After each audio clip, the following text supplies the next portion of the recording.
na pupuntahan namin. Dahil nakita namin to sa mga video. Yung mga nagpupunta roon ay talaga namang talagang maiinganyo ka talagang pumunta sa ganda niya. So ang tawag nila doon ay Little Boracay ng Bataan. Ayan, tara samahan kami at tingnan natin kung ano ang ganda na itinatago ng Lucky Beach.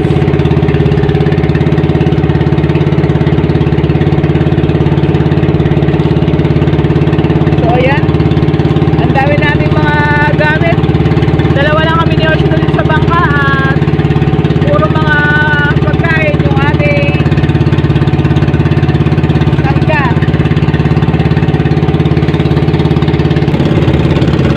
So yan yung mga kasama natin. Ayun, bali 4 na bangka kami, nasa likuran pa yung iba.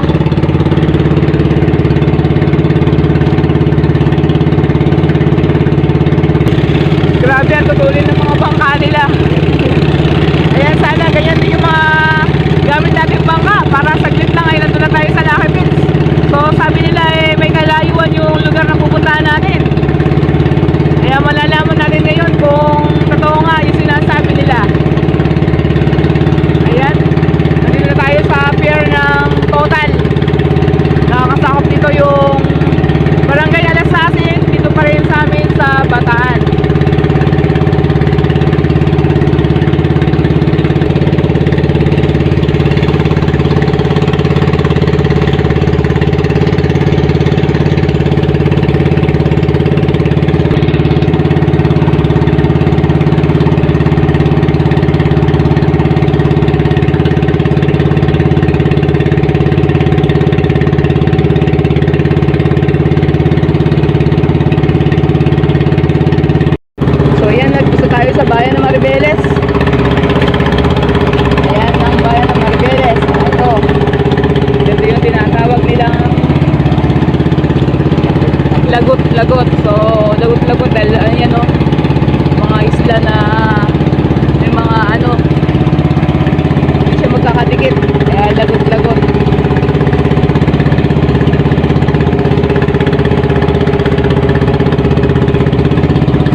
inabot ng ating pagpunta rito.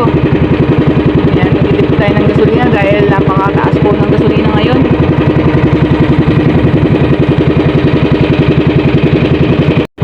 Alright, touchdown, Lucky Beach. Ayan, pabara na po tayo.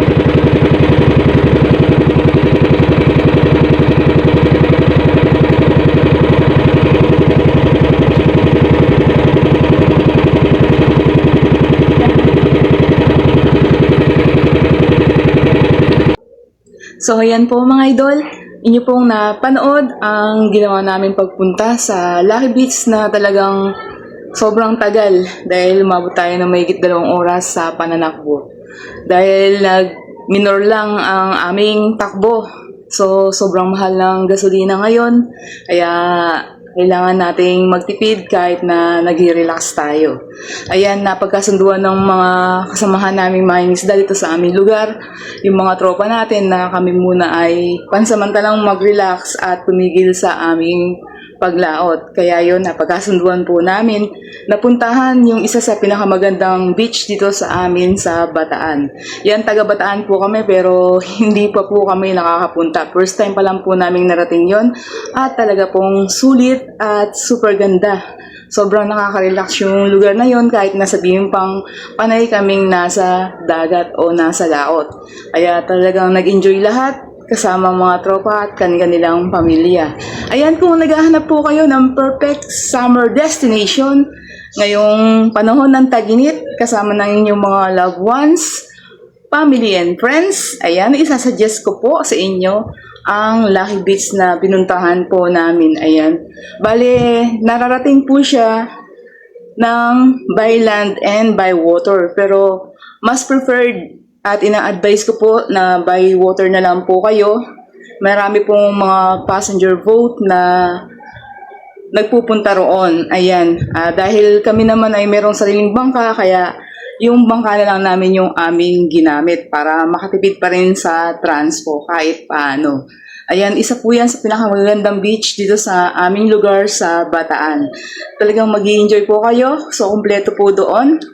Pwede po mag-rent ng cottage at pwede rin maglagay ng inyong sariling tent. Ayan, ina-advise ko lang po na magdala po kayo ng sarili nyong food packs. Ayan, mga tubig, yung mga gagamitin niyo po sa inyong pag-outing para po makatipid kayo dahil sobrang layo po niya, kaya mga mahal po yung presyo ng bilihin doon. Pero kung hindi naman po problema ang pambili, merong budget para doon, ay kumpleto po. Meron po mabibilhan na maraming tindahan doon sa lugar na iyon. Ayan, kung bago ka po sa aming munting channel at gusto mo mga fishing content na aming ina-upload, maaari lamang pong pakipindot ang subscribe button sa ibaba nitong aming video at huwag kalimutang i-click ang notification bell para ma-update ka sa mga bagong videos na aming ina-upload. At huwag pong kalimutang pakishare. Ayan, that's all for today's video. I hope you enjoyed watching. God bless and stay safe to all and see you to our next video. Thank you. Bye-bye.